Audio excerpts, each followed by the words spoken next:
په پاکستان کې د بجلی لوډ شیډینګ د کم وولټیج ستونزه او د بیلونو زیاتوالی د خلکو ژوند سخت کړی دی. په ښارونو او کلو کې خلک شکایت کوي چې بجلی نه وي خو بیلونه بیا هره میاشت زیات راځي.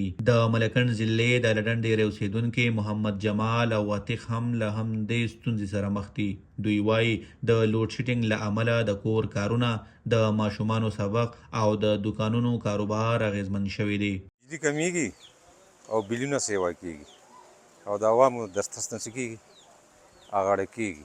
نو لوډ شیډینګ هم ډیر زیات دی او بجلی هم ډیره ګرانه شوې ده. د عوامو لپاره ډیر مصیبت دی. جی هو بس دا شی دی چې پرون ثابته ورځ چې نن 1 غنټه به وه یو غنټه به نه وه. اول دا خبره ده چې لکه دا ماشومانو ته پکې ډېر تکلیف دی.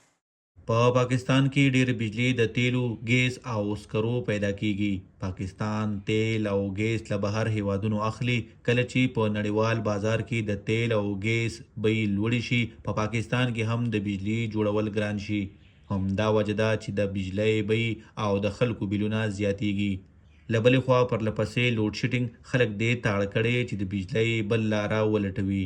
اوس په ډېرو سیمو کې خلک سولر پینلونه لګوي.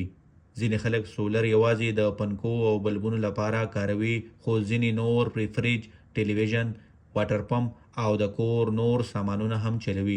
ماجد له تیرو 15 کالو راسي په ضلع ملکنډ کې د سولر پینلو کاروبار کوي. هغه وایي پخوا به لږو خلکو سولر لګاوه، خو اوس د بجلی زیات بیلونو او د لوډ شیډینګ له امله د سولر غوښتنه ډیره شوې ده.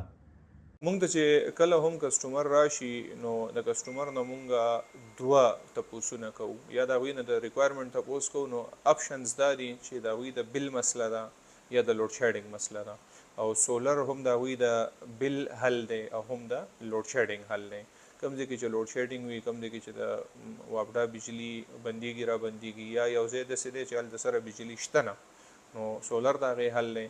زما اوپینین دا دی چې ګورنمنټ هغه ډسکریج کوي. د ګورنمنټ دا خواهش دی چې کم د دوی ګرانه بجلی ده د واپډا نه مونږ اخلو، د ډیمز نه راځي، یا چې کم د دوی آی پی پیز دي، کم چې د کرایه پاور پلانټس دي، د خلکو دي، د انډیویجولز دي، د ګروپ اف کمپنیز دي، چې بس دا چلی دی. که هغوی بجلی جوړوي او که نه جوړوي، خو هغوی ته خپل چارجز میلاویږي او عوام به دا ګرانه بجلی استعمال. ماجد وایي خلک غواړي یو ځل پیسې ولګوي او بیا هره میاشت د بجلی د درنو بیلونو ځان خلاص کړي. خو د هغه په وینا د حکومت تګلاره روښانه نه ده. خلک اندېښنه لري که حکومت په سولر سامان ټکسونه زیات کړي یا د اضافي بجلو اخیستو قانون بدل کړي، نو سولر به هم د عامو خلکو له وسه وځي. د پاکستان حکومت وایي غواړي تر کاله 2030 پورې د هیواد ډېرې بجلی د انور، اوبو او د هوا څخه پیدا کړي. خو کارپوهان وایي یوازې هدف ټاکل پوره نه دي. حکومت ته پکار ده چې د سولر سامان ارزان کړي، خلکو ته اسانتیاوې ورکړي او د بجلی پخوانی نظام هم ښه کړي. د محمد جمال، عتیق او د دوی په څیر د نورو خلکو لپاره سولر اوس یوازې نوې ټکنالوژي نه ده. دوی سولر د لوډ شیډینګ، تیارو او د بجلی له زیاتو بیلونو څخه د خلاصون لاره ګڼي. حمد نواز، ضلع ملکنډ.